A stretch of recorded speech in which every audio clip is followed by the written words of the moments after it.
ꯑꯩꯈꯣꯏꯅ ꯊꯥꯒꯠꯆꯒꯅꯤ so thank you everyone ꯃꯊꯪꯗ ꯑꯩꯈꯣꯏꯒꯤ ꯉꯁꯤꯒꯤ launching ceremony programꯒꯤ ꯃꯅꯨꯡ ꯆꯟꯅ ꯑꯩꯈꯣꯏꯅ ꯍꯧꯖꯤꯛ ꯁꯟꯗꯣꯛꯆꯒꯅꯤ ꯃꯌꯥꯝꯒꯤ ꯃꯐꯝꯗ ꯅꯩꯅ ꯃꯤꯐꯝ ꯑꯃ ꯅꯩꯅ ꯃꯤꯐꯝꯁꯤꯒꯤ topics digital media Manipuri loan digital media Manipuri loan haina akoina topics thunjare hojik mayambu tarano chali neina akoigi neina mifamgi tangkabaside neina mifamsigi ikai thunjariba guest oina leijare Bangladesh tagi oja tobi aiba amasung maram punamakta akoibu luchingbiriba oja eke Sheram ojabu ai hojik screen da pujarake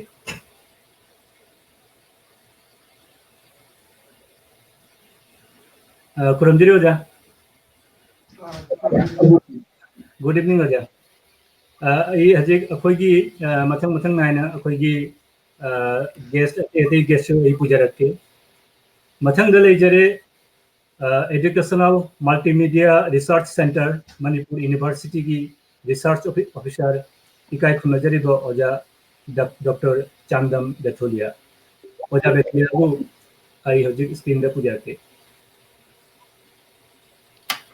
Kuramjiri Oja, good evening.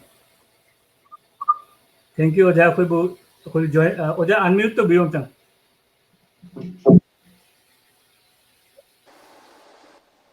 Oja tabibra. Taze. Kuramjiri ma'am. Kuramjiri Oja, thank you Oja, koi join to bigi damak. Mathangi guest ai screen da puja rakke. Mathang da leijare Tripura ki mingchat laba Marup Potrika ki joint editor ikai khunajariba Oja RK Tarunjit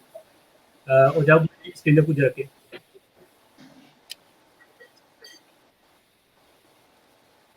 hello Oja Tarunjit abibra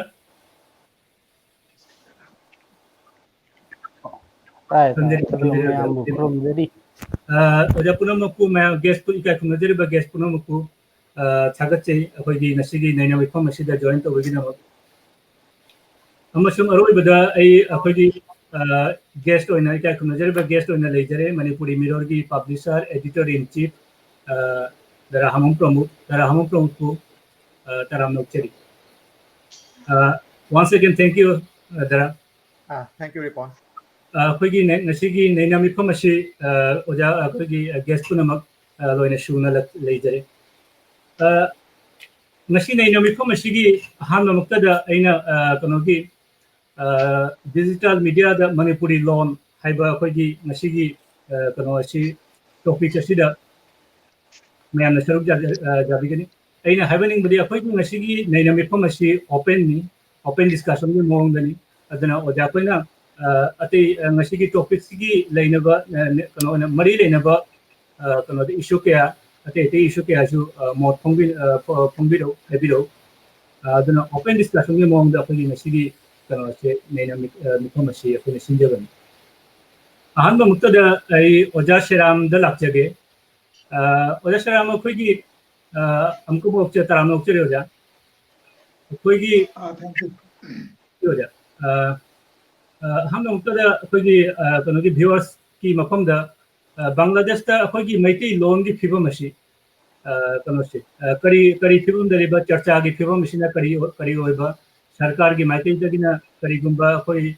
tembang angbale bidra haibdi digital media dana natraga social media dana kari trend maiti loan si season aba si kari trend ta kari phibam da leiba Oja gi maiti dagi mafam kari jam thambu yamna nungaijare Bangladesh ta koi maitai ne het khundaba horakpashi chahi chahum jangkhei romdi suraklabani adu jamna paksan mayam punna khundarakibasina koi chahi taret khundakpa le khangariba 1819 dagi 1825 phau thokiba Manipuri jamna amthiro matamgidani madudagi haragana chahi chani romdi phare Bangladesh ta koi maitai ne khundaba leirakpashi Bangladesh ta leiba maitai akoi masing jamna lei maitai amasung maitai pangan pullaga huje koi lising kun manga phade do jamna su choya ina lei Sylhet division ni mafam kaya dani maitai leirisi Dhaka da su lei tongan mafum dani leiba maitai singna ꯉꯁꯥꯏꯒꯤ ꯄꯨꯟꯅ ꯂꯩꯇꯕ ꯅꯠꯇ꯭ꯔꯒ ꯃꯩꯇꯩ ꯂꯣꯟꯁꯤ ꯏꯃꯥ ꯂꯣꯟ ꯑꯣꯏꯖꯔꯒꯁꯨ ꯏꯃꯨꯡ ꯃꯅꯨꯡ ꯉꯥꯡꯅꯕ ꯅꯠꯇꯅ ꯃꯄꯥꯟ ꯊꯣꯛꯅ ꯉꯥꯡꯅꯕꯒꯤ ꯈꯨꯗꯣꯡꯆꯥꯕ ꯂꯩꯇꯕ ꯃꯄꯥꯟ ꯍꯦꯛ ꯊꯣꯛꯄꯗ ꯑꯩꯈꯣꯏ ꯕꯪꯂꯥ ꯉꯥꯡꯅꯕ ꯇꯥꯕ ꯕꯪꯂꯥ ꯂꯣꯟꯅ ꯂꯥꯏꯔꯤꯛ ꯇꯝꯕ ꯇꯥꯕ ꯑꯁꯤꯒꯨꯝꯕ ꯈꯨꯗꯣꯡꯊꯤꯕ ꯀꯌꯥꯒꯤ ꯃꯔꯝꯗꯒꯤ ꯑꯩꯈꯣꯏ ꯃꯩꯇꯩ ꯂꯣꯟꯁꯤ ꯕꯪꯒ꯭ꯂꯥꯗꯦशꯇ ꯅꯣꯡꯃ ꯅꯣꯡꯃ ꯁꯤꯊꯔꯛꯏ ꯑꯩꯈꯣꯏ ꯃꯩꯇꯩ ꯂꯣꯟꯁꯤ ꯒꯣꯚꯔꯟꯃꯦꯟꯠꯒꯤ ꯀꯔꯤꯝꯇ ꯔꯤꯀꯣꯒꯅꯤꯁꯟ ꯂꯩꯇꯦ ꯃꯩꯇꯩ ꯂꯣꯟꯇꯒꯤ ꯋꯥ ꯅꯠꯇꯦ ꯕꯪꯒ꯭ꯂꯥꯗꯦशꯇ ꯂꯩꯔꯤꯕ ꯐꯨꯔꯨꯞ ꯃꯆꯥ ꯃꯆꯥꯁꯤꯡꯒꯤ ꯂꯣꯟꯁꯤꯡ ꯑꯃꯠꯇ ꯁꯔꯀꯥꯔꯅ ꯕꯪꯒ꯭ꯂꯥꯗꯦशꯀꯤ ꯁꯔꯀꯥꯔꯅ ꯁꯛ ꯈꯪꯕꯤꯗꯦ ꯃꯅꯤꯄꯨꯔꯤ ꯂꯣꯟꯁꯨ ꯑꯗꯨꯃꯉꯥꯏ ꯑꯗꯨꯅ ꯑꯩꯈꯣꯏ ꯂꯣꯟꯁꯦ ꯑꯩꯈꯣꯏꯅ ꯏꯃꯨꯡ ꯃꯅꯨꯡꯗ ꯏꯃꯨꯡ ꯃꯅꯨꯡꯒꯤ ꯂꯣꯟ ꯑꯣꯏꯅ ꯉꯥꯡꯅꯕꯁꯤꯅ ꯑꯩꯈꯣꯏ ꯍꯤꯡꯍꯟꯅꯅꯕ ꯄꯥꯝꯕꯩꯅꯤ ꯑꯁꯨꯝꯅ ꯅꯣꯡꯃ ꯅꯣꯡꯃꯒꯤ ꯁꯤꯊꯔꯛꯄ ꯅꯣꯡꯃ ꯅꯣꯡꯃ ꯋꯥꯊꯔꯛꯄ ꯃꯇꯝꯁꯤꯗꯅꯤ ꯕꯪꯒ꯭ꯂꯥꯗꯦशꯇ ꯑꯩꯈꯣꯏ ꯃꯅꯤꯄꯨꯔꯤ ꯅꯍꯥꯔꯣꯜꯁꯤꯡꯅ ꯃꯤꯀꯞ ꯊꯣꯛꯅꯔꯛꯄ ꯑꯩꯈꯣꯏ ꯂꯣꯟꯁꯤ ꯁꯤꯈꯤꯗꯧꯔꯦ ꯂꯣꯟ ꯁꯤꯈ꯭ꯔꯒꯗꯤ ꯑꯩꯈꯣꯏ ꯌꯥꯝꯅ ꯑꯋꯥꯕ ꯇꯥꯒꯅꯤ ꯑꯩꯈꯣꯏ ꯖꯥꯇꯤꯁꯨ ꯃꯥꯡꯈꯤꯅꯤ ꯍꯥꯏꯕ ꯋꯥꯈꯜꯗꯗꯤ ꯃꯅꯤꯄꯨꯔꯤ ꯂꯣꯟ ꯍꯤꯡꯍꯟꯅꯅꯕ ꯍꯥꯏꯗꯨꯅ ꯕꯪꯒ꯭ꯂꯥꯗꯦश ꯃꯅꯤꯄꯨꯔꯤ ꯁꯥꯍꯤꯇ꯭ꯌ ꯁꯪꯁꯊꯥꯟ ꯂꯤꯡꯈꯠꯈꯤꯕꯁꯤ 1975ꯗ ꯃꯗꯨꯗꯒꯤ ꯍꯧꯗꯨꯅ ꯃꯊꯪ ꯃꯊꯪ ꯊꯕꯛ ꯆꯠꯊꯔꯛꯏ ꯑꯇꯩ ꯑꯣꯔꯒꯅꯥꯏꯖꯦꯁꯟ ꯀꯌꯥꯁꯤꯡ ꯆꯣꯡꯊꯣꯔꯛꯏ ꯇꯣꯉꯥꯟ ꯇꯣꯉꯥꯟꯕ ꯄ꯭ꯂꯦꯠꯐꯣꯝ ꯀꯌꯥꯁꯨ ꯄꯨꯊꯣꯛꯅꯔꯛꯏ ꯂꯥꯏꯔꯤꯛ ꯂꯥꯏꯁꯨ ꯐꯣꯡꯅꯔꯛꯏ ꯃꯅꯤꯄꯨꯔꯤ ꯂꯣꯟ ꯃꯩꯇꯩ ꯃꯌꯦꯛ ꯇꯝꯅꯅꯕ ꯁ꯭ꯀꯨꯜ ꯀꯌꯥꯗ ꯍꯥꯡꯉꯦ ꯍꯥꯏꯔꯒ ꯄ꯭ꯔꯥꯏꯚꯦꯠꯀꯤ ꯑꯩꯈꯣꯏꯅ ꯁꯨꯝ ꯍꯥꯡꯖꯕꯅꯤ ꯍꯥꯡꯉꯦ ꯍꯥꯏꯔꯒ ꯑꯩꯈꯣꯏꯅ ꯃꯩꯇꯩ ꯂꯣꯟ ꯃꯩꯇꯩ ꯃꯌꯦꯛ ꯇꯝꯕꯤꯕꯒꯤ ꯈꯨꯗꯣꯡ ꯑꯗꯨꯒꯤ ꯃꯑꯣꯡꯁꯨ ꯑꯩꯈꯣꯏ ꯆꯠꯄ ꯍꯧꯔꯤ ꯑꯁꯤꯅꯤ ꯑꯩꯈꯣꯏꯒꯤ ꯄꯣꯖꯤꯁꯟꯁꯤ ꯑꯗꯨꯒ ꯁꯔꯀꯥꯔꯒꯤ ꯃꯥꯏꯀꯩꯗꯒꯤꯗꯤ ꯃꯩꯇꯩꯂꯣꯟꯒꯤꯗꯃꯛꯇ ꯃꯅꯤꯄꯨꯔꯤ ꯂꯣꯟꯒꯤꯗꯃꯛꯇ ꯀꯔꯤꯝꯇ ꯇꯦꯡꯕꯥꯡ ꯂꯩꯇꯦ ꯑꯩꯈꯣꯏ ꯂꯣꯟꯁꯤꯕꯨ ꯔꯤꯀꯣꯒꯅꯤꯁꯟ ꯄꯤꯗꯦ ꯁ꯭ꯀꯨꯜꯗ ꯇꯝꯕꯒꯤ ꯈꯨꯗꯣꯡꯆꯥꯕ ꯄꯤꯗꯦ ꯃꯁꯤ ꯑꯩꯈꯣꯏꯅ ꯃꯇꯝ ꯀꯨꯏꯔꯕꯅꯤ ꯑꯩꯈꯣꯏꯅ ꯁꯔꯀꯥꯔꯗ ꯍꯥꯏꯖꯔꯛꯏꯕ ꯑꯩꯈꯣꯏꯅ ꯗꯥꯕꯤ ꯇꯥꯟꯖꯔꯤꯕ ꯑꯩꯈꯣꯏꯒꯤ ꯏꯃꯥ ꯂꯣꯟꯁꯤꯗ ꯑꯩꯈꯣꯏ ꯑꯉꯥꯡꯁꯤꯡꯕꯨ ꯂꯥꯏꯔꯤꯛ ꯇꯝꯕꯒꯤ ꯈꯨꯗꯣꯡꯆꯥꯕ ꯄꯤꯕꯤꯌꯨ ꯍꯥꯏꯅ ꯑꯩꯈꯣꯏꯅ ꯀꯟꯅ ꯍꯥꯏꯖꯕ ꯃꯇꯨꯡ ꯏꯟꯅ ꯍꯧꯖꯤꯛ ꯁꯔꯀꯥꯔꯒꯤ ꯊꯣꯡꯗꯒꯤ ꯑꯁꯤꯒꯨꯝꯕ ꯈꯣꯡꯊꯥꯡ ꯀꯌꯥꯗꯤ ꯂꯧꯕ ꯍꯧꯒꯠꯅꯈ꯭ꯔꯦ 2012ꯗ ꯑꯍꯥꯟꯕ ꯁꯔꯀꯥꯔꯅ ꯂꯥꯎꯊꯣꯛꯄꯅꯤ ꯐꯨꯔꯨꯞ ꯃꯆꯥ ꯃꯆꯥꯁꯤꯡꯒꯤ ꯑꯉꯥꯡꯁꯤꯡ ꯃꯁꯥ ꯃꯁꯥꯒꯤ ꯃꯃꯥꯂꯣꯟꯗ ꯂꯥꯏꯔꯤꯛ ꯇꯝꯕꯒꯤ ꯈꯨꯗꯣꯡꯆꯥꯕ ꯄꯤꯔꯒꯅꯤ ꯍꯥꯏꯅ ꯑꯗꯨꯒꯤ ꯄ꯭ꯔꯣꯁꯦꯁ ꯆꯠꯊꯔꯛꯄꯗꯨꯗ ꯑꯍꯥꯟꯕꯗ ꯐꯨꯔꯨꯞ ꯑꯆꯧꯕ ꯈꯜꯂꯦ ꯍꯥꯏꯔꯒ ꯐꯨꯔꯨꯞ ꯑꯆꯧꯕ ꯃꯉꯥꯒꯤ ꯂꯣꯟ ꯃꯉꯥꯕꯨ ꯈꯟꯗꯨꯅ ꯃꯗꯨꯒꯤ ꯂꯣꯟꯁꯤꯡꯗꯨꯗ ꯂꯥꯏꯔꯤꯛ ꯂꯦꯡꯉꯦ ꯂꯥꯏꯔꯤꯛ ꯐꯣꯡꯉꯦ ꯍꯥꯏꯔꯒ ꯁ꯭ꯀꯨꯜꯗ ꯇꯝꯕꯤꯕ ꯍꯧꯈ꯭ꯔꯦ ꯃꯅꯤꯄꯨꯔꯤ ꯂꯣꯟꯗꯤ ꯃꯗꯨꯒꯤ ꯃꯅꯨꯡꯗ ꯆꯟꯈꯤꯗꯦ ꯅꯣꯏꯒꯤ ꯃꯅꯤꯄꯨꯔꯤ ꯌꯥꯝꯅ ꯃꯤꯁꯤꯡ ꯂꯤꯛꯄ ꯐꯨꯔꯨꯞ ꯃꯆꯥ ꯑꯣꯏꯕ ꯐꯨꯔꯨꯞꯄꯅꯤ ꯕꯪꯒ꯭ꯂꯥꯗꯦशꯇꯗꯤ ꯑꯗꯨꯒ ꯑꯩꯈꯣꯏꯅ ꯀꯟꯅ ꯁꯔꯀꯥꯔꯗ ꯇꯛꯁꯤꯟꯖꯔꯤ ꯑꯩꯈꯣꯏ ꯇꯛꯁꯤꯟꯕꯒꯤ ꯃꯍꯩ ꯑꯣꯏꯅ ꯍꯟꯗꯛ ꯆꯠꯈꯤꯕ ꯐꯦꯕ꯭ꯔꯨꯋꯥꯔꯤꯒꯤꯗꯨꯒ ꯁꯔꯀꯥꯔꯒꯤ ꯊꯣꯡꯗꯒꯤ ꯃꯅꯤꯄꯨꯔꯤ ꯂꯣꯟꯕꯨꯁꯨ ꯑꯩꯈꯣই ꯂꯧꯈꯠꯂꯒꯅꯤ ꯃꯅꯤꯄꯨꯔꯤ ꯂꯣꯟꯗꯁꯨ ꯂꯥꯏꯔꯤꯛ ꯂꯦꯡꯗꯨꯅ ꯄ꯭ꯔꯥꯏꯃꯥꯔꯤ ꯊꯥꯛꯇ ꯂꯥꯏꯔꯤꯛ ꯇꯝꯕꯒꯤ ꯈꯨꯗꯣꯡꯆꯥꯕ ꯄꯤꯒꯅꯤꯅ ꯆꯥꯟꯅꯅ ꯂꯥꯎꯊꯣꯛꯇ꯭ꯔꯒꯁꯨ ꯈꯪꯍꯟꯕꯒꯤ ꯃꯑꯣꯡ ꯑꯃ ꯊꯣꯛꯈ꯭ꯔꯦ ꯑꯗꯨꯅ ꯑꯩꯈꯣꯏꯅ ꯍꯧꯖꯤꯛ ꯌꯥꯝ ꯀꯟꯅ ꯍꯣꯠꯅꯔꯤꯕꯁꯤ ꯑꯩꯈꯣꯏꯒꯤ ꯏꯃꯥ ꯂꯣꯟꯗ ꯏ ꯃꯇꯝꯁꯤꯗ ꯑꯩꯈꯣꯏꯒꯤ ꯃꯌꯦꯛꯇ ꯃꯩꯇꯩ ꯃꯌꯦꯛꯇ ꯂꯥꯏꯔꯤꯛꯁꯤꯡꯗ ꯏꯁꯤꯅꯤ ꯑꯗꯨꯒꯤꯗꯃꯛꯇ ꯑꯩꯈꯣꯏꯅ ꯑꯉꯥꯡꯁꯤꯡ ꯄ꯭ꯔꯥꯏꯃꯥꯔꯤ ꯂꯦꯚꯦꯜꯗ ꯇꯝꯕꯤꯕ ꯄ꯭ꯔꯤ ꯄ꯭ꯔꯥꯏꯃꯥꯔꯤꯗ ꯇꯝꯕ ꯑꯉꯥꯡꯁꯤꯡꯕꯨ ꯃꯩꯇꯩ ꯃꯌꯦꯛ ꯇꯝꯕꯤꯕꯒꯤ ꯁ꯭ꯀꯨꯜꯁꯤꯡ ꯌꯥꯝꯅ ꯂꯤꯡꯈꯠ ꯍꯥꯏꯔꯒ ꯀꯟꯅ ꯆꯠꯊꯖꯔꯤ ꯄ꯭ꯔꯥꯏꯃꯥꯔꯤ ꯑꯣꯖꯥ ꯑꯣꯏꯔꯤꯕ ꯀꯥꯡꯕꯨꯁꯤꯡꯕꯨ ꯑꯩꯈꯣꯏꯅ ꯇ꯭ꯔꯦꯅꯤꯡ ꯄꯤꯗꯨꯅ ꯃꯈꯣꯏꯕꯨ ꯃꯩꯇꯩ ꯃꯌꯦꯛ ꯇꯝꯕꯤꯕꯒꯤ ꯑꯣꯖꯥ ꯑꯣꯏꯅꯕ ꯃꯇꯤꯛ ꯆꯥꯅꯕ ꯀꯟꯅ ꯁꯦꯝꯂꯤ ꯑꯁꯤꯒꯨꯝꯕ ꯈꯣꯡꯊꯥꯡꯁꯤ ꯑꯩꯈꯣꯏ ꯃꯌꯥꯝ ꯆꯪꯅ ꯆꯠꯊꯔꯤ ꯑꯗꯨꯒ ꯗꯤꯖꯤꯇꯦꯜ ꯃꯤडियाꯗꯗꯤ ꯕꯪꯒ꯭ꯂꯥꯗꯦशꯇ ꯑꯩꯈꯣꯏ ꯃꯩꯇꯩ ꯂꯣꯟꯁꯦ ꯑꯃꯠꯇ ꯔꯤꯄ꯭ꯔꯖꯦꯟ ꯇꯧꯗꯦ ꯍꯥꯏꯕ ꯌꯥꯏ ꯑꯩꯈꯣꯏ ꯄ꯭ꯔꯤꯟꯠ ꯃꯤडियाꯗ ꯐꯥꯎꯅ ꯑꯩꯈꯣꯏ ꯁꯤꯗ ꯃꯦꯒꯥꯖꯤꯟ ꯑꯣꯏꯅ ꯑꯃꯅꯤ ꯐꯣꯡꯅꯕ ꯅꯠꯇꯅ ꯅ꯭ꯌꯨꯁꯄꯦꯄꯔ ꯑꯒꯔꯇꯂꯥꯗꯒꯤ ꯃꯔꯨ ꯄꯥꯏꯕ ꯅ꯭ꯌꯨꯁꯄꯦꯄꯔꯅ ꯃꯇꯝ ꯀꯨꯏꯅ ꯐꯣꯡꯅꯩ ꯋꯤꯛꯂꯤ ꯅ꯭ꯌꯨꯁꯄꯦꯄꯔ ꯑꯩꯈꯣꯏ ꯁꯤꯗ ꯑꯗꯨꯒꯨꯝꯕ ꯅ꯭ꯌꯨꯁꯄꯦꯄꯔꯁꯤꯁꯨ ꯐꯣꯡꯕ ꯉꯝꯗꯦ ꯑꯗꯨꯅ ꯑꯩꯈꯣꯏꯅ ꯃꯔꯛ ꯃꯔꯛꯇ ꯃꯦꯒꯥꯖꯤꯟ ꯑꯃꯅꯤ ꯐꯣꯡꯅꯕ ꯌꯥꯎꯔꯤ ꯂꯥꯏꯔꯤꯛ ꯂꯥꯏꯁꯨ ꯈꯔ ꯐꯣꯡꯕ ꯌꯥꯎꯔꯤ ꯁꯤꯒꯨꯝꯕ ꯃꯩꯇꯩꯂꯣꯟꯒꯤ ꯂꯥꯏꯔꯤꯛ ꯂꯥꯏꯁꯨ ꯐꯣꯡꯕ ꯅꯠꯇꯅ ꯅ꯭ꯌꯨꯁꯄꯦꯄꯔꯒꯨꯝꯕ ꯐꯣꯡꯕ ꯉꯝꯗꯕꯁꯤꯅ ꯑꯩꯈꯣꯏꯒꯤ ꯑꯄꯟꯕ ꯈꯔꯗꯤ ꯑꯣꯏ ꯑꯩꯈꯣꯏ ꯆꯥꯎꯈꯠ ꯊꯧꯔꯝ ꯀꯌꯥꯗꯪꯗ ꯑꯩꯈꯣꯏꯒꯤ ꯄꯥꯎꯗꯣ ꯃꯌꯥꯝꯗ ꯁꯟꯗꯣꯛꯄ ꯉꯝꯗꯦ ꯑꯗꯨꯃꯛꯄꯨ ꯑꯩꯈꯣꯏꯅ ꯌꯥꯝꯅ ꯅꯨꯡꯉꯥꯏꯕꯗꯤ ꯍꯟꯗꯛꯀꯤ ꯃꯅꯤꯄꯨꯔꯤ ꯃꯤꯔꯔ ꯍꯥꯏꯕ ꯋꯦꯕꯁꯥꯏꯠꯇ ꯍꯪꯉꯛꯄꯁꯦ ꯑꯁꯤ ꯃꯔꯨ ꯑꯣꯏꯅ ꯑꯩꯈꯣꯏ ꯕꯪꯒ꯭ꯂꯥꯗꯦशꯇꯒꯤ ꯀꯅꯥꯗꯥꯗ ꯂꯩꯈꯤꯕ ꯑꯃꯦꯔꯤꯀꯥꯗ ꯂꯩꯈꯤꯕ ꯑꯩꯈꯣꯏꯒꯤ ꯏꯆꯤꯟ ꯏꯅꯥꯎꯁꯤꯡ ꯃꯈꯣꯏꯅ ꯃꯔꯨ ꯑꯣꯏꯅ ꯊꯧꯔꯥꯡ ꯂꯧꯔꯒ ꯍꯪꯉꯛꯄꯅꯤ ꯃꯁꯤꯒꯤ ꯃꯤडिया ꯋꯦꯕꯁꯥꯏꯠꯁꯤꯅ ꯑꯩꯈꯣꯏꯅ ꯌꯥꯝꯅ ꯑꯁꯥ ꯊꯝꯂꯤ ꯑꯩꯈꯣꯏꯒꯤ ꯄꯦꯟꯗꯕ ꯀꯌꯥ ꯑꯩꯈꯣꯏꯒꯤ ꯑꯋꯥꯠꯄ ꯀꯌꯥ ꯑꯗꯨ ꯃꯣꯏꯅ ꯃꯦꯟꯁꯤꯟꯅꯅꯕ ꯍꯣꯠꯅꯔꯛꯀꯅꯤ ꯃꯁꯤꯒꯤ ꯍꯣꯠꯅꯕꯁꯤ ꯃꯄꯨꯡ ꯐꯥꯕ ꯑꯣꯏꯁꯅꯨ ꯑꯃꯁꯨꯡ ꯃꯅꯤꯄꯨꯔꯤ ꯃꯤꯔꯔ ꯋꯦꯕꯁꯥꯏꯠꯀꯤ ꯈꯨꯠꯊꯥꯡꯗꯒꯤ ꯑꯩꯈꯣꯏꯅ ꯕꯪꯒ꯭ꯂꯥꯗꯦशꯇ ꯅꯠꯇꯅ ꯕꯪꯒ꯭ꯂꯥꯗꯦशꯀꯤ ꯃꯄꯥꯟꯗ ꯃꯅꯤꯄꯨꯔꯗ ꯑꯁꯥꯝꯗ ꯇ꯭ꯔꯤꯄꯨꯔꯥꯗ ꯃ꯭ꯌꯥꯟꯃꯥꯔꯗ ꯇꯣꯉꯥꯟ ꯇꯣꯉꯥꯟꯕ ꯃꯐꯝꯗ ꯄ꯭ꯔꯤꯊꯤꯕꯤꯒꯤ ꯇꯣꯉꯥꯟ ꯇꯣꯉꯥꯟꯕ ꯃꯐꯝꯗ ꯂꯩꯕ ꯃꯅꯤꯄꯨꯔꯤ ꯃꯌꯥꯝꯒꯤ ꯑꯩꯈꯣꯏꯒꯤ ꯑꯄꯨꯟꯕ ꯐꯤꯔꯦꯞ ꯑꯃ ꯁꯥꯒꯠꯄ ꯉꯝꯒꯅꯤ ꯑꯩꯈꯣꯏ ꯅꯛꯅꯕ ꯁꯤꯅꯕ ꯑꯃ ꯄꯨꯔꯛꯄ ꯉꯝꯒꯅꯤ ꯍꯥꯏꯕꯒꯤ ꯑꯁꯥꯁꯦ ꯁꯤ ꯍꯥꯏꯔꯒ ꯑꯩ ꯋꯥꯍꯩ ꯃꯇꯥꯡꯁꯤꯗ ꯂꯣꯏꯁꯤꯟꯖꯒꯦ Thank you, Oja. Thank you, Jamnungaji Oja. Wafang Mamana Oja, Ojana Pandiki with the Pagi, Bangladesh, Sarkargi, Sangagi, Anangshi, Laricum, Boda, Mete, Kanochi, Manipuri linguist, Hapaniana, Dugi, Nueva Power Matagare. Aina Ojadi Kangin Bashidi, Pagi, Sarkarna Kari, health to Rakani, Sarkarna Kari, Tavo Pakal Pani, Shiki Matanga. Mashi Sarkargi, Magadi, Apona Tony, Baki Amasule. Mete kano oina community amo oina adu sarkar na itu tawbirakta adugi against the aina having badi sarkar buta ngaina leitana akogi civil society ki maikei degi hadi akogi community ki maikei degi natraga akogi organization singi maikei degi kari thang low bajai ojagi mot kari di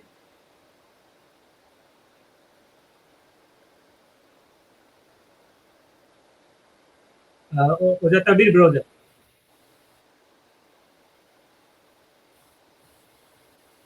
Oja Sheram tabir bra.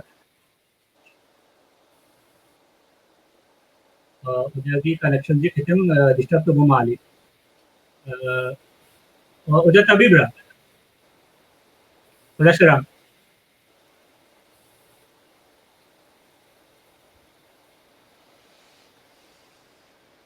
Okay. Oja Sheram ki kanusi nearchi khitam disturb to bumali. Aduna mathang da ai Oja Manipur ki Manipur University ki research officer apagi isi kasi ikai kunajir ba guest Oja Betholia da laktige. Oja amko hanna taramna uchari. Oja aibu tabi bro. Tazay haibiyo. Thank you Oja. Ojada I lakchage Ojadagi ina ahamba khangjaning bashi akoigi hojiki digital kanoshina technology sina evolve wara ko makada kanogi akoigi media da khangde akoigi kanoda khangde social media da khangde TV media da khangde electronics da khangde akoigi loan ashi sijina bagi amashung present bagi kanose chang ashi Manipur da oina Manipur India rom da oina Maitai loan ashigi kanose media da kari fibam da lakriba kari fibam da lege haibadi mashi akoi oral kanoda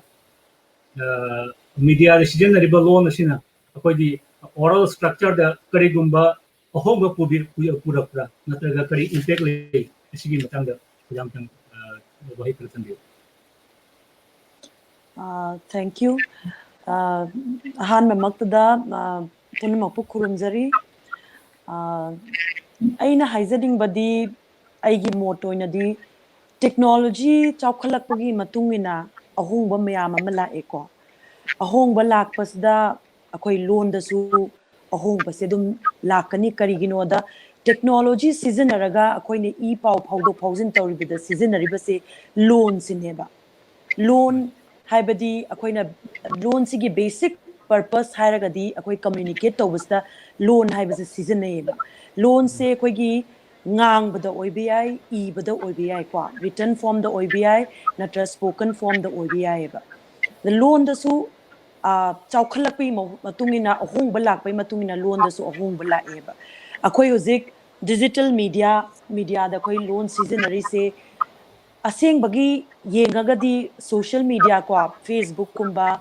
Instagram gumba WhatsApp kumba da yengagadi loan sidi seasonary basdi asyam thina change tawraba loan ne di hainingi kaigino da akoina casual speech ta ngangna riba chamna loan ngangna riba se sumaina dum iraga dum chatkreba adagi spelling the changes mayamam lai sound the changes lai sigumbagi changes mayam se social media na dum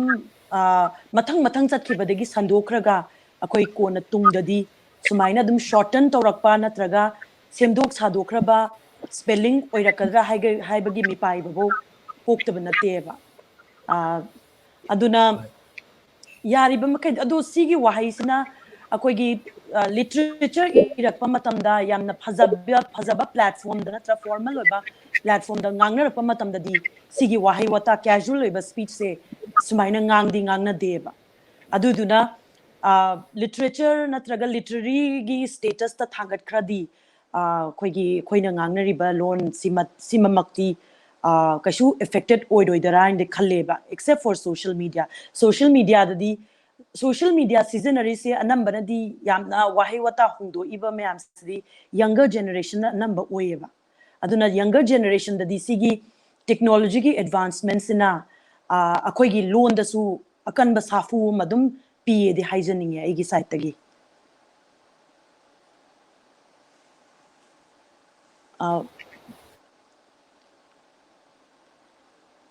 chumi ojagi wafam she adun kanogi wafam amana oja khoigi media da haibadi hoji media haina koina kanoda toina palli digital media khande akoigi conventional media khande media da season riba loan ashi akoigi tv media da haibi especially tv media shi da jam influential oiba akoigi daily life da jam influence oiba media amani worldwide si recognize oina leiraba kan wafam amani aduna bangla da shu khangde akoigi bangla lon si world fifth largest talking language ni bangla da shu akone moise debate che adum lei haidi kari haida akoigi digital media da bangla lon gi wani digital media da season riba sina ashigi form sina tunglom da future da mi kanogi loan gi structure se media da season riba kano sina kano da machine lep kadra media da season riba koi form sina tung da lep lak kadra koi loan gi structure se form se syntax da khangde sentence da khangde asina lep lak kadra haibagi debate ma shukanna koi uje ojagi wakhal da koi maitei da manipuri loan shu digital de kono na media da season riba form asina tungno da hoji di nachadre haina lawrage aduga tunglom da kari gumba change ama form si media na lep kadra habag wakham sida ojagi kari bolle chumbi akoigi pot amagi yengba matamda magi merits and demerits si always like akoina haibada media da season riba loan puna makse akoina phatte haibadi ai adudi hena haimanba oigneba social media sina akoina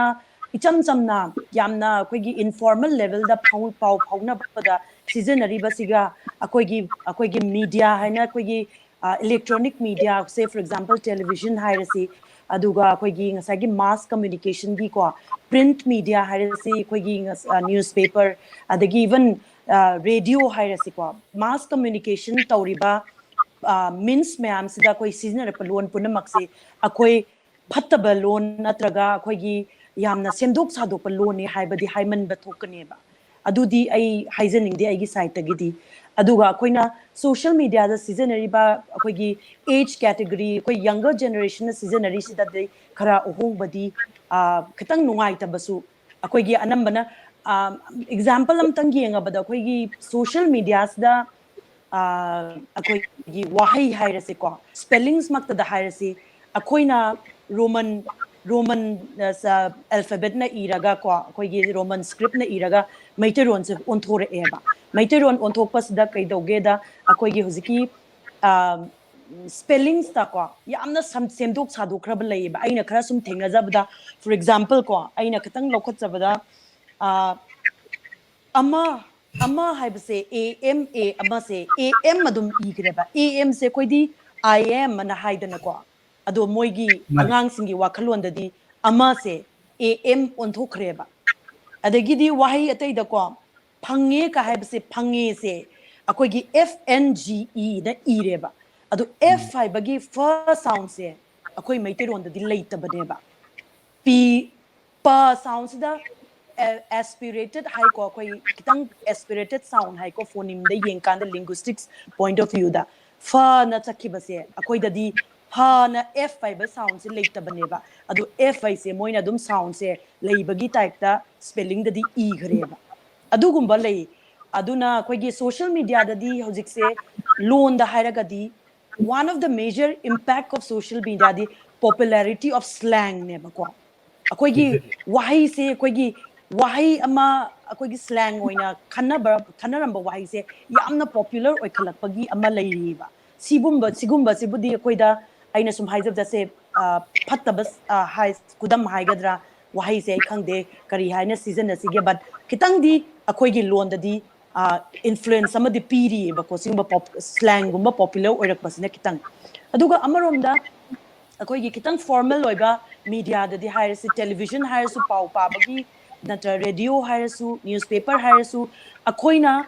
matam amada akoi se akoi gi sanskritization tawgre ko akoi gi loan se khara namdharaga Bengali script na chatna bagi stage ama lakhibado amuka revival tawrakpa matamda revivalist movement ama lakpa matamda akoi gi wahai khara akoi gi imalon do onthore eba sigumba mayam sidi media gi through the popularize tawre eba akoi bau yore e ngasidi for example aina yam toina taza gi bada thaina koina sum hogalakpada law and order situation phatam de manipur se aduna yam toina misi mina thoambanina dharna haibase yam phammam meba dharna haibase ko yam peaceful oiba sit and protest hai ko ado hojikti sum matam gi matungina si se media na popularize tor ko wahai neba wakat mi pham maina onthokhreba wakat mi pham haiba wahai se akhoi gi oiba wahai ne dharna haibase na sanskrit oigera hindi oigera moigi lon dagi lauram baneba hojikti akoina wakat mi pham maina onthokhreba aduna media na su sigi wahai maksisu popularize to bane se ai haininge ba aduna media gi role se aphabada su lei phatabada su lei hai base ai simadi thamjaninge ba thank you che jamna clear ho jare ho ja akai viewers ko nemo soidana appreciate to mun ne khalli mafam sida ojada kanoina wafam amutung da thamjaramge haidi ojagi wafam matung inna oida kanada media na lepkiba media na popularize torapa word amagi kudam word tayagi kudam she ojana haidi aduga asigi tungin aina khamjaning bse hajiki syntax the law na jidi syntax lay grammatical form lady maki khole haida maki khole control lady adudagi loan ji job season aba natraga hajaba londa formal londa to season aba to form chi kya amada leike loan gi adu form chi kya be aspects leike aduna hajiki kana kari gumba grammatical akogi media gi influence na sum hanjelakna daily life ta influence hanjelakpanina kari gumba maki chatna bishe akogi loan gi grammar da mete loan gi grammar da syntax da kari gumba ahom bala kada oja kari hai sigi matang sida di loan gi grammar ga syntax kada di hojiki icham chamna informal oina seasonary sina di adu kyam na impact ti laigado bodi mande igi wakalon because cd pura moina seasonary ba social media da seasonary di hoi tungi oina after 100 years ko century ama lairakanda ga loan change torokadi khangde ko aduga hoji ki oina di yamna nauna another 10 20 30 years di ID kasu yamna hongningai di later brain di khalle igi wakalonda okay thank you karigino da moina seasonary ba wahai sida ko gi social media da for example Twitter hairase ko 140 characters sai hena hapa yade hauzik pude 280 yore ko do characters de hena hapa yade na moina younger generation seasonary ba myam se adum samjan bagi wafam moina to ba duka spoken form da yengora kan da di grammar sidadi moi samjan badi to de ba ina speech ta tajaba matam da ko aisu youngsters ki speech ka se dum yamna dum younger generation ki speech se dum observe to ba adu tawba matam da di sentence ta grammar wat pa khotpas di kya to de aduga anam bana ina thengna jabada koi gi code switching hai ko koi gi natraga koi gi word ama hai bada sentence ama haram bada english ki wahai yalak pagumba hindi yalak pagumba sigumba di dum thengna ba ko aduga maitai lon da di sentence structure da di yamna thugai ba khotpa du di adu kyamna di thengna jadri ado khara di kuina changa do ba male in case change laktar di yamna mai jorja ai mathang da oja dam ko lakchage ai hojiga oja tarunjit ai chachere ge oja ibu tabibra hoi taji ojabu amko taramna uktere oja da ina ojagi kono che ojana matam kuina Marup patrika popular orba kuiraba Marup patrika gi kana oina thaboksuna leira pusiga oja अखोना ओजादी print media की कनोगी हाना की letter press की कनोदुगा की मतमदुगा की होजिती ओजा digital की एसी ओजाना एक्सपीरियंस तौना दुम लापिरा बनी को ओजा अदुना लेटर अखोगी कनो मीडिया सिदा electronics media sorry print media सिदा कनोसिना अखोगी डिजिटल मीडिया सि लापदा करी ओहम ओजाना करी ओहम थेंगना की ओजादी एक्सपीरियंस अमसुम मरुप पत्रिका कनोदा त्रिपुरा मणिपुर करी कनो करी इन्फ्लुएंस ले हैबसी ओजाम तम थंबिरम अखोगी मपान मणिपुर चेयोल की ओन फोंगुसिदी मरुसना हानबो ओइबोरेन खंजी 1969 दगी अखोइसे चांगना ngasi फावबा 2020 सिगी मतम सिभाव हुजभाव तुम चांगना लेपतना दुम फोंजरी मतम दुदा 1969 दुदा क्राउन साइज दा लेटर प्रेस दा jamna wana londa puda se mong ta taba ekona jaha khungdaba adubu khwaidi gi angak pai se ngak to sung yade asam digi ayamba article ayamba ai bese marupna ayamba phong marupta ayamba phong tripura digi ai ba jama wali neiba dusu ekhoi sereng kharaga ꯗꯒꯤ ꯆꯤꯊꯤ ꯄꯥꯎꯈꯨꯝ ꯑꯗꯨꯒꯨꯝꯕꯒꯤ ꯃꯑꯣꯡ ꯈꯔꯗ ꯑꯣꯏꯅ ꯐꯣꯡꯖꯩ ꯑꯁꯨꯃꯥꯏꯅ ꯇꯧꯅ 2005ꯗ ꯀꯝꯄ꯭ꯌꯨꯇꯔꯥꯏꯖ ꯑꯣꯏꯔꯦ ꯀꯝꯄ꯭ꯌꯨꯇꯔꯥꯏꯖ ꯑꯣꯏꯕꯁꯤꯗ ꯑꯍꯥꯟꯕꯗ ꯑꯗꯨ ꯄꯥꯕꯨꯡ ꯂꯩꯈꯤꯗꯕ ꯃꯇꯨꯡꯗꯅꯤ ꯍꯧꯖꯤꯛ ꯀꯝꯄ꯭ꯌꯨꯇꯔꯥꯏꯖ ꯑꯣꯏꯈꯤꯕꯁꯦ 2005ꯗ 13 ꯑꯥꯒꯁꯇ अखोई मरुप से कंप्यूटराइज होना फोंग हौरे अदुदा अदुगी ममांगदिगी दुम खरा खरा अखोई मरुप से इंप्रूव ओरे अदुगा डिजिटल हाइबदी कंप्यूटराइज होखिबा मतुंगदिगी अतिसु हेना इंप्रूव ओरे बोरेन खली मरमदी मतुंदा फोटो हापा ममांगे लेटर पेज ता तोगी मतंदा फोटो हापा से ब्लॉग ओरेगा कोलकाता दिगी केलगा ब्लॉग ओना लाई लागा अदुगी ब्लॉग तो जामना वाना फोंगे हौजिकी कंप्यूटराइज ओरे मतुंदा 2005 की फोटो का हापसे जाम लाइन हाप यारे अदु मतना हौजिसु दुम चथरी अदु अइना दुम जेंगबदा ममांगे लेटर प्रेस ओइरिगी मतंदा पाव कलेक्शन तोबगा हौजिकी कंप्यूटराइज ओरे मतुंदा डिजिटल की मतम सिदा अखोगी पाव कलेक्शन तोबसे छाकिन खने ममांगे पाव कलेक्शन तोबगा हौजिकी सिदा खनेबसे अखोइना हौजिकना जाम लाइबे मति अखोइना हाना जिगी चिठी ओइना आदि मपानदिगी चिठी खंगदे पाव पीबो ओइना चिठी खंगदे टेलीग्राम दबो ओइरे अदुमना थारकपसिदा हौजिकना अखोइना WhatsApp तो बोरे Facebook तो बोरे पाउदे हाइपेटन मा आइडिया दो लौरगा अदुगा अदुगी फोन तौरगा पाउ से इला इला लौ यारे ngasisu ngarang ngasidi marup ama pongre ngarang do ma digi asam da manipur gi MP ma dig dong RK Ranjan ma lak se ngarang se lakane dikhangi adu labra laktabra confirm de khong ngam da leira adigi paw se oja digi ama digi paw se lawre lai hai sum dikhange adu di labani na paw se dum telephone na lawre telephone digi makoy namka WhatsApp daibu paw se dum thajare adu matona jamna laina nganangi dog misi ekhoi marup to phone nganang jang dum paw se lawra dum masi ayukta dum phone marup se asigi ahong bose hana letter press ta asi khudong chaw se letter press ta paw se khanga su telephone da hadi mamangi di dial to bop telephone da paw lo ngamanga su khuduk ta paw se aduma phongbu ya dabigi jam khudong thiba karam yam le aduna hojikka hanangi ga khenose joigi manipur digi paw pirakpa asam digi paw pirakpa manipur digi pirakpa paw singse loi pun mok se chithi da ona thari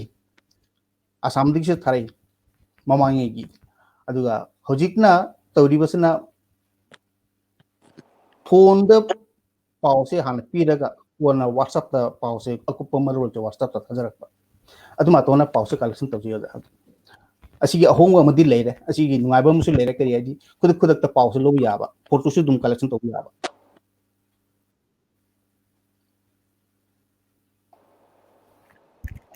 makha ta ni Jam ngai jero ja. Oja dagi wakom amana khangi ba mana akogi kano se digital media se evolve ore pasiga akogi print media se oja gi wakom de kari leje oja na kari khandai matang sida haidi print media se digital media gi evolve sina maki shapu kan basine handle pasiga print media se gi popularity amusu influence kano da hantharak pra natraga kari gumba in future da threat ore kadra haibagi wakom se kari oja kari khandi print media ga ujike haiba digital tawriba yosiga ati can dikhane adubu print media hingini print na lehini adugi popularity mang ke bidi lero current mawang da eko versus election ma to hi agutla test plaki aduga ai su mil kawo hi aduda print media versus electronic media asigi ani se thokre ado hujiki print media sina adu ai print media gi mai ki gi oina leki aduga electronics media hujiki matam se electronics media sana madam safu sun kalli kay kudakta tv aduga kana digi kana digi channel ki hit parada channel se machine wala ga su maki safu sana maki akan safu sana print media da chera khara ai tare aduna ꯑꯩꯈꯣꯏꯅ ꯇ꯭ꯔꯤꯄꯨꯔꯥꯗ ꯑꯩꯈꯣꯏ ꯃꯔꯨꯑꯣꯏꯅ ꯃꯅꯤꯄꯨꯔꯤ ꯂꯣꯜ ꯑꯩꯈꯣꯏꯅ ꯌꯥꯝꯅ ꯋꯥꯅ ꯐꯣꯡꯕ print ꯃꯤꯗꯤꯌꯥꯗ ꯑꯩꯈꯣꯏꯅ ꯋꯥꯅ ꯐꯣꯡꯕꯁꯤꯗ ꯄ꯭ꯔꯤꯟ ꯃꯤꯗꯤꯌꯥꯁꯤꯗ ꯑꯗꯨꯒꯤ ꯀꯔꯤ ꯀꯩꯅꯣ ꯏꯂꯦꯛꯇ꯭ꯔꯣꯅꯤꯛ ꯃꯤꯗꯤꯌꯥꯁꯤꯅ ꯑꯀꯟꯕ ꯃꯀꯤ ꯑꯀꯟꯕ ꯁꯥꯐꯨꯁꯤꯅ ꯑꯩꯈꯣꯏꯒꯤ ꯃꯅꯤꯄꯨꯔꯤ ꯂꯣꯜꯅ ꯐꯣꯡꯕ ꯑꯩꯈꯣꯏꯒꯤ ꯃꯔꯨꯞꯁꯤꯁꯨ ꯑꯗꯨꯗ ꯌꯥꯝꯅ ꯑꯋꯥꯕ ꯑꯃ ꯊꯦꯡꯅꯔꯤ ꯑꯋꯥꯕ ꯊꯦꯡꯅꯕꯁꯦ ꯑꯣꯖꯥ kari haini akhoi manipur da tawriba mokona print media mokona ada phongi basiga tripura da akhoi phongi basi jamlo wana phongi akhoi si aduga line paw che su phonga kana machak phangaga su akhoi circulation che akhoi mahum phum chana yoba ngamdaba aduna whatsapp facebook ta khara aduga ayambadi whatsapp ta thare aduga pauche chejet ona thaba sisu jam bare mamangi di manipur thrami abar chejet chona sadu ji di postal service ki problem ka obuduna eko thaba namde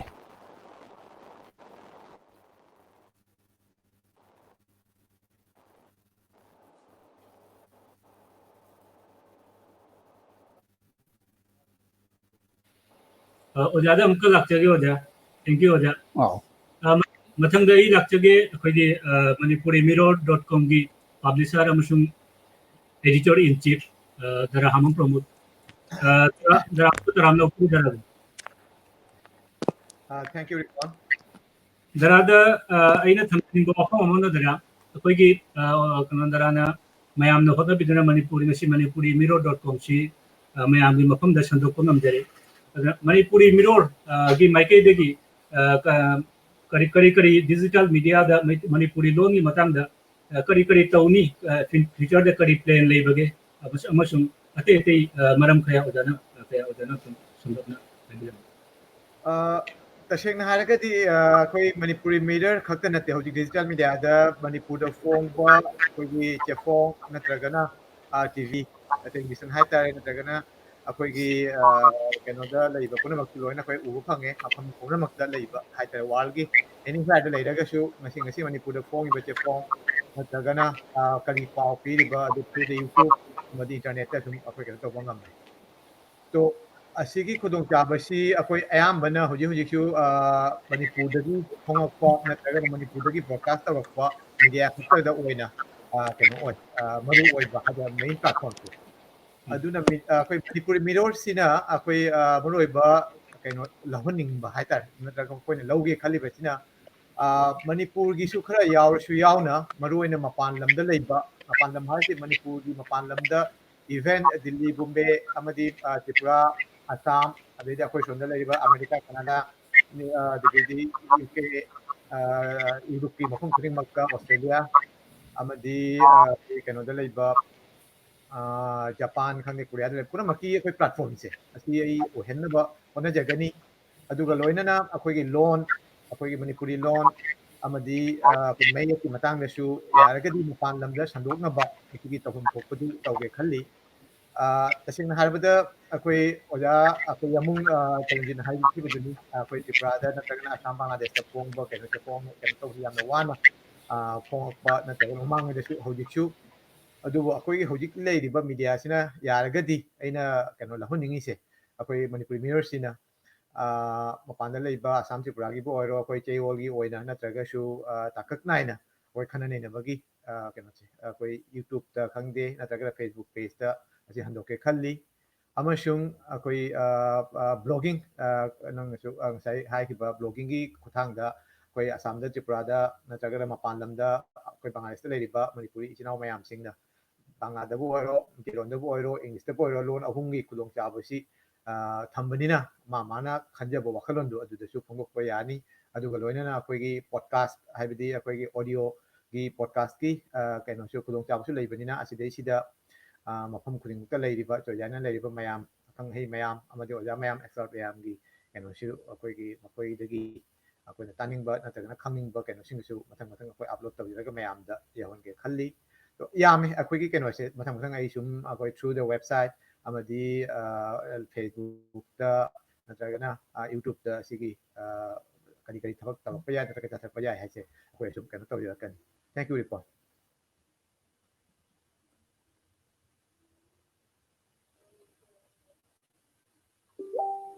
दा अमतंग लाक्चगे ओजा ताबिब्रा ओजा के शरम ताबिब्रा ओजा अनमित ओजा ओजा दा अमका लाक्चगे ngasai ojagi wafam matung inna akoi sarkar gi maike gi Bangladesh da loan tamagi matang da natraga Manipuri community gi or matang da sarkar gi wafam haipet pandik de ado aina hojiga ojadagi khangjin bashi sarkar ta natana akoi gi civil society na community gi organization sing na natraga lanai oiba lanai na kari kari tawkhom thoi haibidi civil society gi bhumika shi kari kari oifam thoi hana ojana कोई बांग्लादेश जी film सिदी सरकार की माइके दिसे थोदो पो help फंग civil society नत्रगा तोंगान तोंगान organisation सु क्या help फंग the बनी कोई मणिपुरी कोई मशीन तना होना जबनी मरु ने इन हाइजे उतारदी बांग्लादेश ता कोइना लोन अमसुं अकोई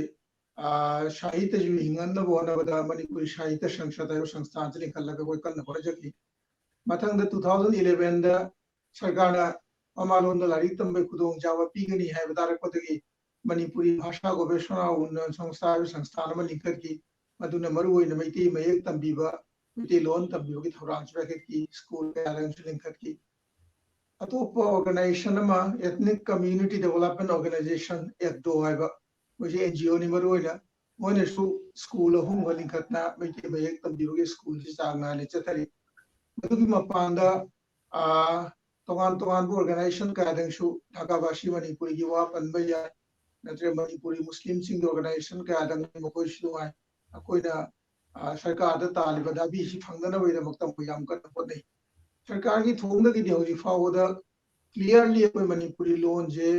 लौखतले अकोय मणिपुरी लोन दा फोंग ना गन तौरनी हाबगी तंबिबा होरनी हाबगी मफम सिदि लेत्री अदुमपु हौखिबा फेब्रुआरी दा सरकार की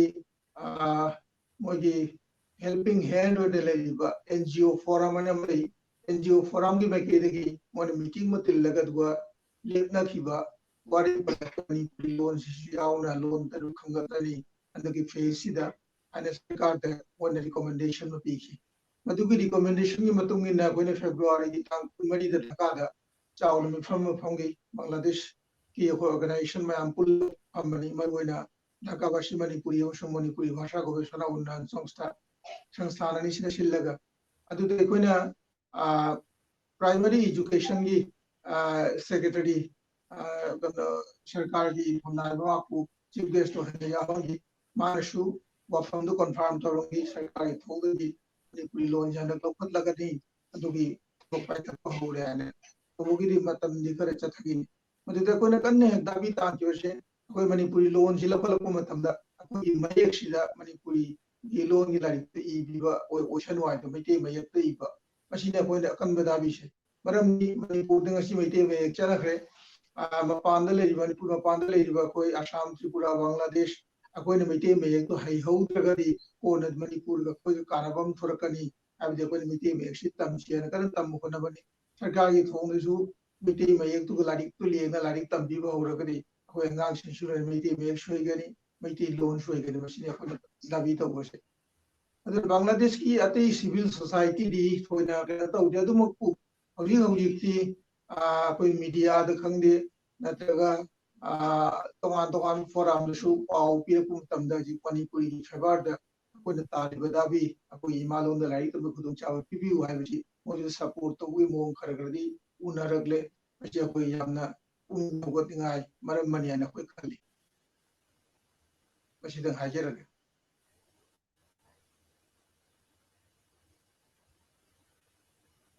Ripon unmute.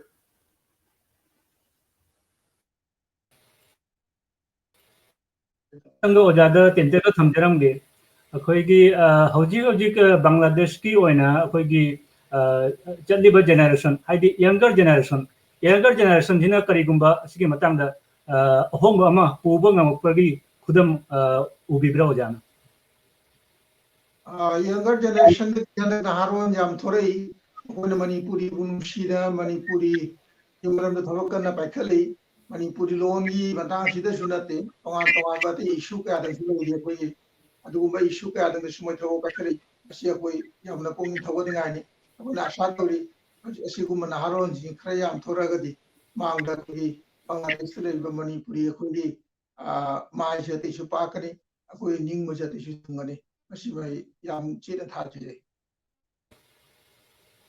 Thank you, Oja. Thank you. Oja dam kahna lakjage. Mathang dai Oja Betholia da amka lakjage. Oja ngasai kanogi Oja gi wafam matung inna aina khangjening ba mana Oja kanogi 1992 da Manipuri law na shi Indian Constitution ki 8 schedule challa makhada अखोई मणिपुरी लोन चर्चा the institutionalise ओइबदा नत्रगा कनो the development the करी अचौबा होंबा पुरखी हाइबसी ओजाना करी हाइबनी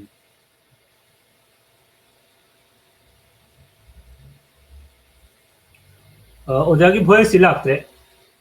ओजा voice लागते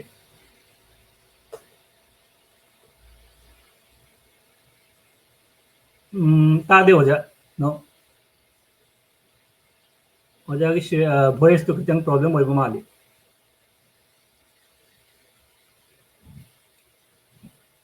लागत्री ओजा नो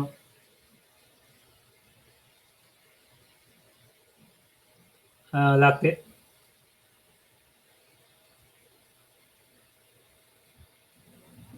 ओजा ओजा अमतंग जेंबिउ अमतंग जेंबिउ नत्रगा जात्रगना ओजा हमको रिकनेक्ट ओइदु मथंग दई कनोदा कनोसे ओजा बेथुलिया की कनो वॉइस कितन प्रॉब्लम बरादुना मथंग दई ओजा तो रुंजिता अमतंग लाक्चगे ओजा अइना ओजा द खंगजनिंग बामना अखोइगी मपान मणिपुर इम्फाल सिदि अखोइगी होय चपचाना मक नत्रगसु माकी अचाउबा सिस्टम अमदि लेजरे हाइदि कनो ओइबनिना प्राइम मैतेगी प्राइम मफम ओइबनिना पॉपुलेशन जो जामनिना अमसुंग मोइगी कल्चर कनो दि हिस्ट्री जामना मरिक चुमना लेखलाबनिना मखोइगिदि इंस्ट्रूमेंट सि जामना लेखरे मीडिया द खंगदि अते द खंगदि अदुगा मणिपुर की मपानदा त्रिपुरा असम बांग्लादेश म्यांमार मसिना खैतंग मीडिया द खंगदि अते द खंगदि एक्सेस से खरा फंगबा वादली फोकस से खर फम वाले ने खल्ली अशी ओजागी अशीगी मतंग दा ओजाने करी हाइबिनिंग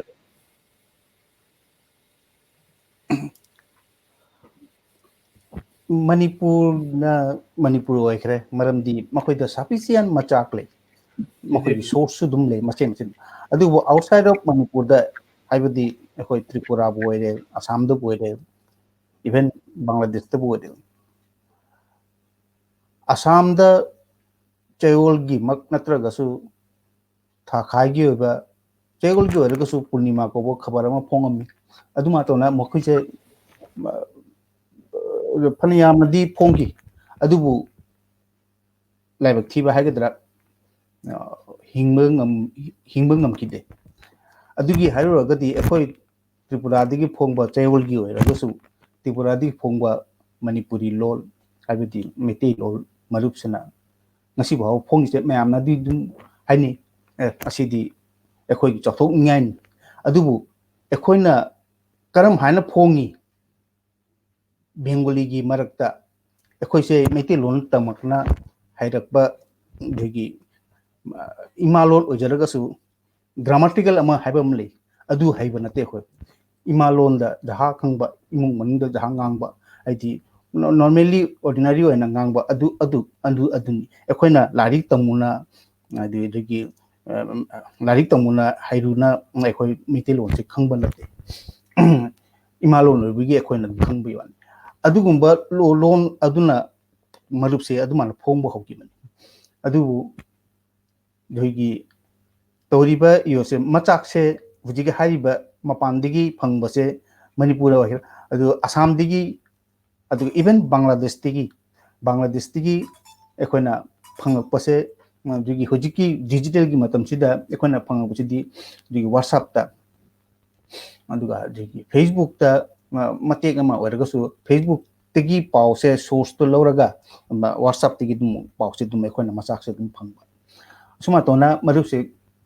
hojisu dum one phone kari gaidi ekhoina lamdam sida machine don leak panina ekhoche tasengna marup na phongi se tasengna hari de commercial meaning the phong manat Manipuri lol sibu hinganaba ati loan maruena Bengali lol na ekhoigi Manipuri gi pause phong khara walami mamange walami aise jamna walami aduna ekhoigi lol ekhoigi pau ekhoigi khabar da phongani haibegi pandamda Manipuri lol subu hingan bagal loina ekhoigi pau ekhoina phongani haibegi pandamda marupse 1969 di phong bahawla kibani ngasi phawadun leptana chathari che aduna ngasi mamange bilingual oiragasu bilingual sisu chahi amani rom leram 1969 da 1690 ki 1971 bhaw 72 bhaw mare agi mama maying bam nilmanina mana editor pamuna putho amagasu mana editor oina chalairam mathang degi di pamuna dum continue oira 2003 bhaw mathang da jamuna editor ga aina maru oina kan khabar se aina dum chalaire asuma tona one point commercial oina oramagadi ngasi se maru se hingamoy maramdi commercial oiba tari aigi tonganba paumi thamba tai aigi tonganba aidi kari hani loipuma paw lobuda sel tumgi pesalu agi wapong malai aduna outside of Tripura da maruena Bangladesh ta poire even Manipur du boire jogi kana Assam digi boire makoi digi phangiba makoina malup subu nungsibiduna ekhoigi meti lol Manipuri lol gi pauche mani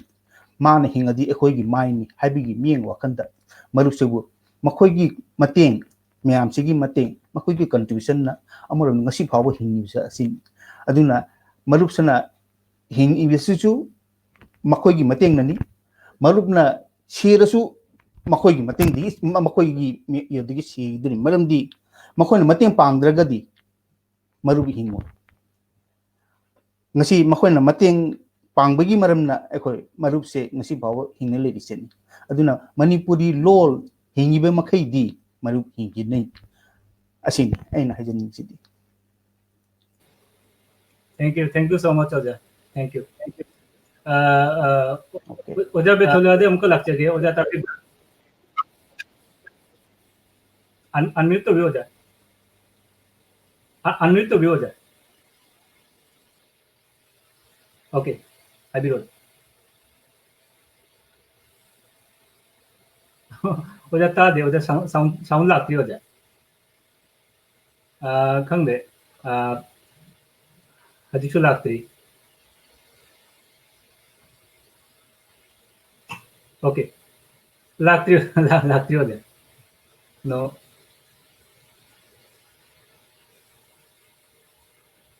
okay, अखोई ngak ngai gi ho de mathang da ai ka si oja betulia gi sound si problem oi bani na aptang jing biro kada de kari kan to ri ba ai oja dara promutam tang lak chege dara kano gi akhoi gi overall kari habi ning akhoi gi hoji hoji ki ngasi gi chathari ba program akhoi gi manipuri miror na kari kano kari influence pura pangamba kari asa thambi oja dara akhoi gi viewers in the kari habi ning amtang thambi ho तसेंग हाबदी ngasi asimak kai hatare yamna tawrba example amani mafam kya da leina taseng hari Tripura da Manipur da adugagi di Bangladesh da audi New York da Canada da leida koi jaina na leida mayam sing se koi pulap platform amada koina sum wai sanaba phang musimak akoi gi pandamni asumna koi imaron tinaba ngangba punomakpu platform amada pusilakpa asine akoi gi chapchaba kenodi wakalon haigadra akoi gi thamjaningba kenodi pandamdi aduga yamung tarunjina se panbikhe koi mapanda manipur gi oinadi koi yamna koi kai hata as a state amagi phomhom thokpa tahum thokpa mayam su lei amung ngamsungami koi mapanda leiba koi masing likpa as a kaino oina kai hata minority ethnic minority bu hairo linguistic minority bu hairo akoi gi awaba akoi gi apanba akoi na thengna da balance na khara tongali manipur dagi adun akoi gi oiba samasya haigadra problem natragana issue mayam sing hisu akoi masenta ngasi Bangladesh da tawriba problem si Imphal dan di thengnaramoi aduga akoi gi Tripura da natragana Assam da leiriba Manipuri manungda khajitang oisu khar manaramgana ne khalli to asigi common issue oibasing si akoi na amadagi tamba natragana khanane ne bagi khudong chabusu akoi Manipuri miror gi makedagi thamjaningi ai nang sai hajar hiduni akoi chumna blogging natragana wakhalon phongdokpa adu khakta natana akoi suguma keno da live broadcast tauba natragana keno da akoi gi on recording da tauba oraga su koi wakhalon phongdokpa gi through the media haitar keno gi virtual live da propagi khudong chaba se koi ngamna hotna jeni aduga technical problem asum koi Bangladesh India South Asia gi oina hojiksu yamna khara kai haitar khara sholi taseng haragadi shon bharisi yamna shon bodi natri adu oragasu malem ne te mafam tangdam narugadi akoi gi keno se South Asia da lebi khara sholi adumakpu ngasi gi honglabiba phibam sigadi nong nate nongmadi akoi gi asida phangniba akoi asida phangniba yamna ken changkhon laba keno se network se simak phangdragasu magi keno ta hum thokodi phangta dana khalli ngasi bhanwasta natragana koi gi keno gi asam gi khungang sing dasu network phangi makoi su koi Facebook ki soda yangbiramgani koi live event yangbiramgani makoi su soda tabiramgani to aduna akoi gi keno si leitramna akoi gi keno digital media gi pan hi leitramna asigi maigai dagi koi mayam punimakta koi yaujaba koi wai sanaba thangjaba si akoi gi nungaijabani asimak ni akoi ne pami base sitang ni ain hajani ba thank you Ripon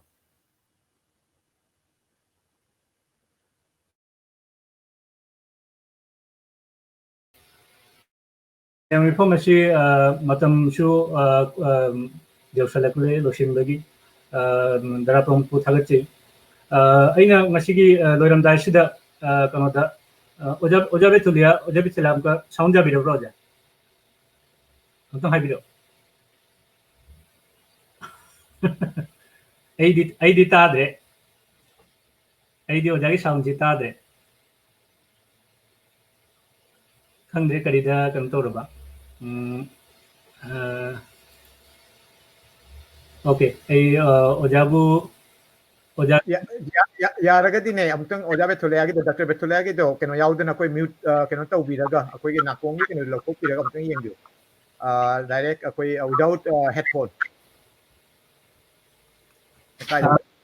jamna jadragana oja kanogi sign out tawraga amkamu login tawbagi try to biyo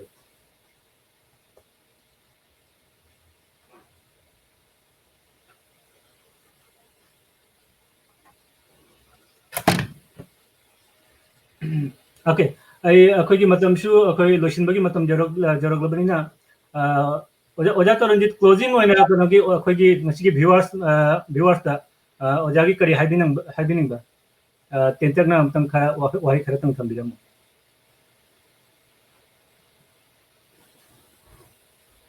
unmute to biyo ja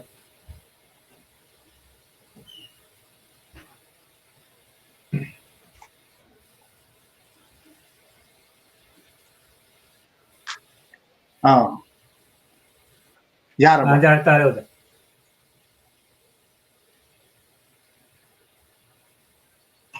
अखोगी ngasi nainami famasi loisilakpagi matam jawrabanina viewers ojaगी kari atei wahi leiba temtagna amtam thambiram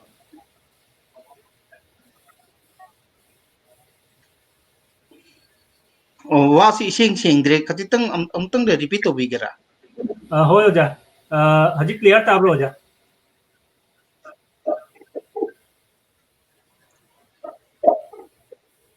okay oja tabibra clear tabro oja Tadi tare di. nate akhoi se akhoi ngasi nainami famasi loisilakpagi tanja jawre adana ojaगी closing speech oina akhoi viewers te kari hiding ba oja samlapna amtam haibiram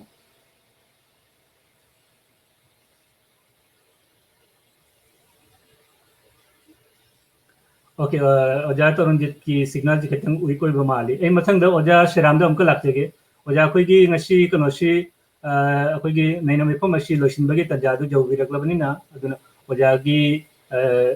closing speech oina kano da akhoi gi viewers te kari hiding ba oja gi wakum khetang tambiram Masih dimensi yang menuai revenue yai pada revenue Manipuri mirror ke khongsan si mapung pha bo sinu mai pa bo sinu akoi leiba mayam na su Manipuri mirror bu mayam chana sogochi mapung phan si Manipuri mirror Bangladesh Manipuri khudingi loina na Manipuri khudingi mai thong su ba bo sinu akoi ding ma pura mai man bo sinu asi aga jerga mayam da buka handa puram jerga lusinjari kuram jeri ojana matam khaidokna nainami famasi Manipuri minority made dagi ngasi jawri ba ojana maku hanana kurante hanana thakku apai gi bagi tanjadi jawti aduna kan oja be liada amtanga jengjage ojaki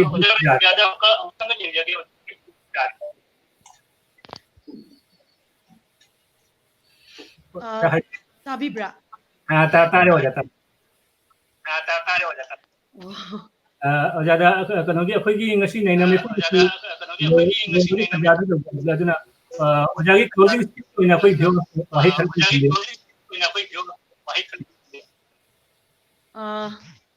ngasi Manipuri Mirror gi website launch tawbasida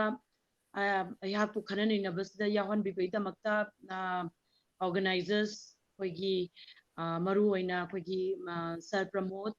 adagi Sheram Ripon adagi atopa backstage ta laibiriba technical gi support pibiriba mayamsu chauna thagatsari adu koigi oza kaino Sheram oza ko adagidi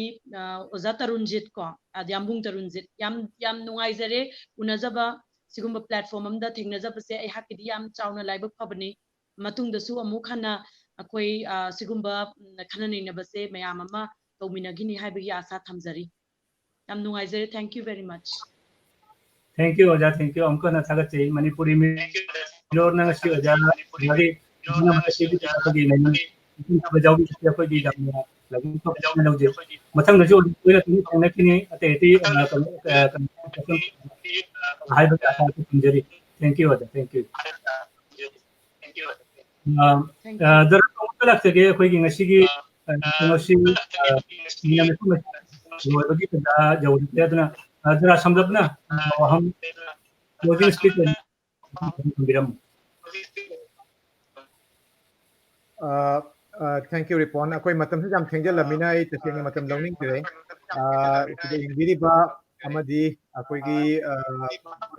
kenoda asru yabiriba mayam panelist oina amasung atithi haitara akoi kenogi marakta leitraga su akoi back stage ta haitara leibiriba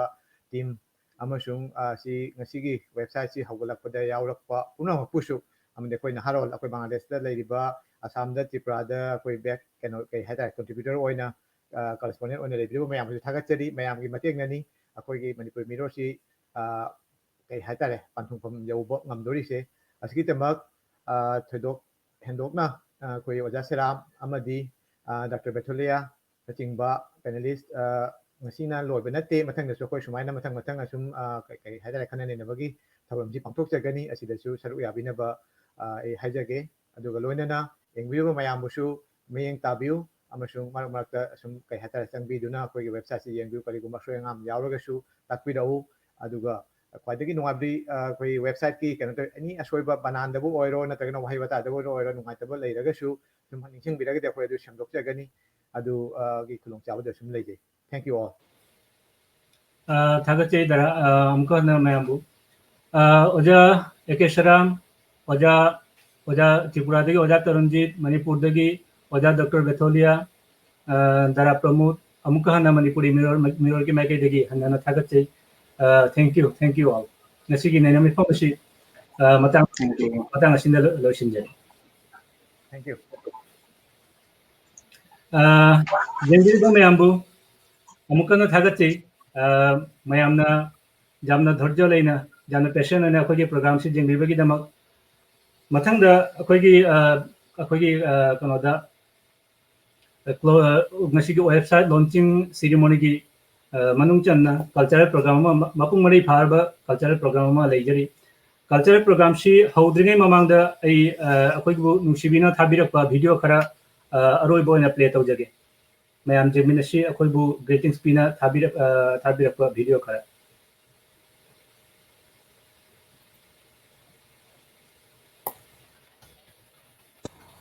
Manipuri সম্প্রদায়ের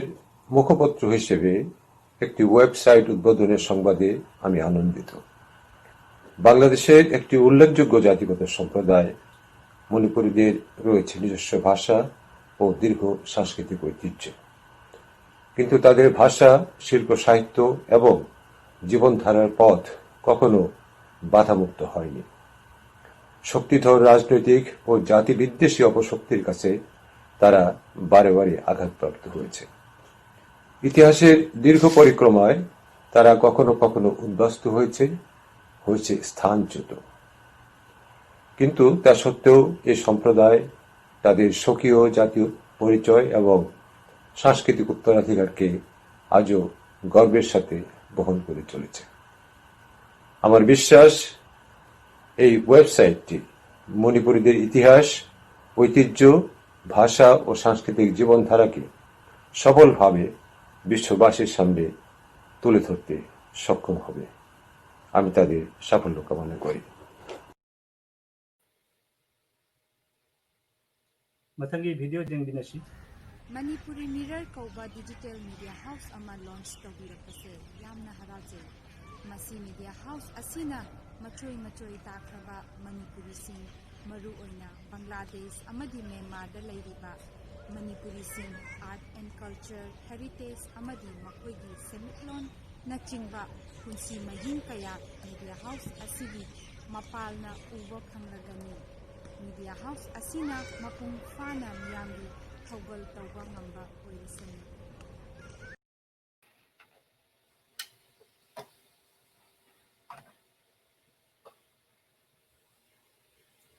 mathangi video jengbinasi Bangladesh তথা পাক ভারত উপমহাদেশ তথা বৈশ্বিক পরিমণ্ডলে মণিপুরী জাতি বা জাতিসত্তা তাদের নিজস্ব পরিচয়ের একটি বৈশ্বিক অবস্থান তৈরি করবে। এটি একটি অত্যন্ত সংগত এবং প্রত্যাশিত আয়োজন। এই আয়োজনের বাস্তবায়নে দরকার নিবেদিত উদ্যোগ। Manipuri mirror.com, a digital platform এই প্রত্যাশা পূরণে এগিয়ে এসেছে জেনে আমরা অত্যন্ত আনন্দিত। মণিপুরী জাতি বা জাতিসত্তার কৃষ্টি, সভ্যতা, সংস্কৃতি বৈশ্বিক পরিমণ্ডলে সফলতার সঙ্গে তুলে ধরবার জন্যে মণিপুরিমিরর.com এর এই উদ্যোগের সার্বিক সাফল্য কামনা করছি।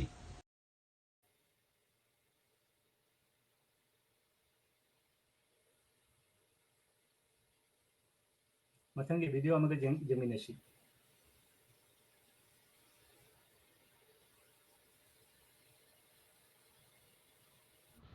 Manipuri Mirror Manipuri Singli the Celiba Igi Selni Igi Sen Sunable Leptrabadi Malem the Lady Ba Manipuri Singi Amato Ipo Pona Pamada Machine Oregani Asuma website ama launch Torok Pasida Puningo Ibanu Ibadu Hong Tokshari थमोई सेंगना थागचे अखोगी मसी अखोइबु नुसिबिदुना मलेमगी मफम के आदगी video की खुथांग speech थाबिरप्पा thank you all अखोगी नैना मिफम मसु लोइ मतंग असिदा लोइजरबनिना ए हौजिक खैतंग औरसु comment viewers की comment खर पाजेगे देबा Manipuri mirror की खोंगचेत my पाको रेशनो मणिपुरी की अचुंबा शक्तम अमा मलेमदा ताकपीगनी खंजई अमसुंग Manipuri mirror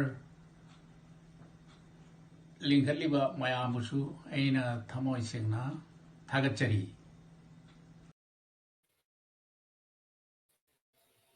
thank you so much thank you आई हौजिक व्यूअर्स कमेंट खर पाजेगे जामनदी पाबंग अमजररोय करिगी अखोगी मतमगी खुयौना बखरा लेरबनिना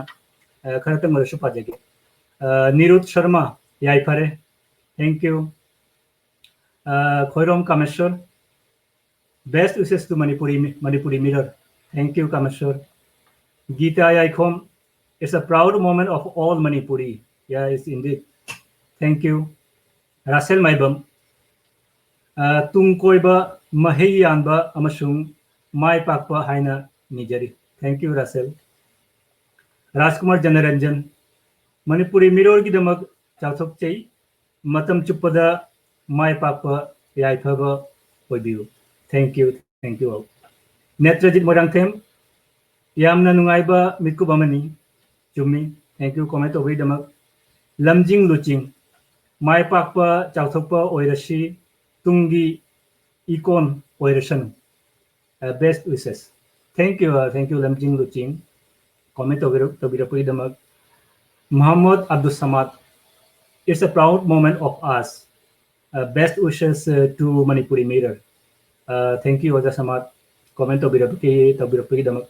सनातन हमम थागचरी सनातन हमम बुसु कमेंट ओबगी दमक केनियाना मणिपुरी मिरर याइफरे थैंक यू केनियाना नीलचांद सिंह जिंगमिनरी अखोइगा RK Tiken best wishes to Manipuri mirror thank you Kanahan Devi ओजा मयाम की विशिंग ताबदा नुंगाइजै अमसुंग इकाई खुमनबा उच्चरी thank you Kanahan Devi comment तौबिरपगिदमक रोशन अराबाशी थागचरी ओजा मयामबु थागचरी रोशन अराबाशी बुसु जगन्नाथ लाइरेंजम अहेबम जॉय कुमार सिंह अमसुंग मखोई पुनमक जेंबिनरी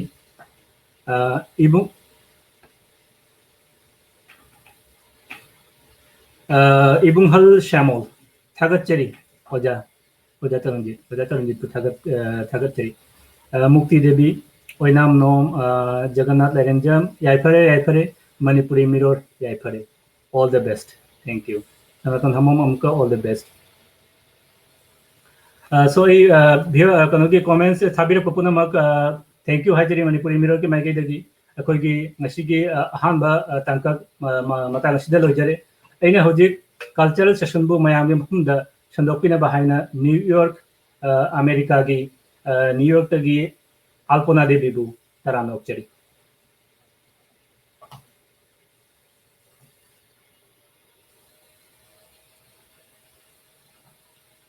sound.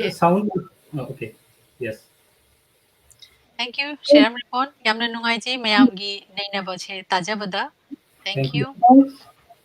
And the handover to bugi tamakta program ashe. Ahanbada meeting tabiri ba mayam puna mapu khoram jari. Loinana manipurimirror.com website launch to bugi thoram parengi ishay nungaigi tanjasida ay New York tagi alpona dibi mayam taram nok jari. Akogi ngasigi program asida Bangladesh, Manipur, amasung New York tagi artist kaya sharuk ya jagani. Ay mayam gi mafamda bathang manaw ina isandok jaraki.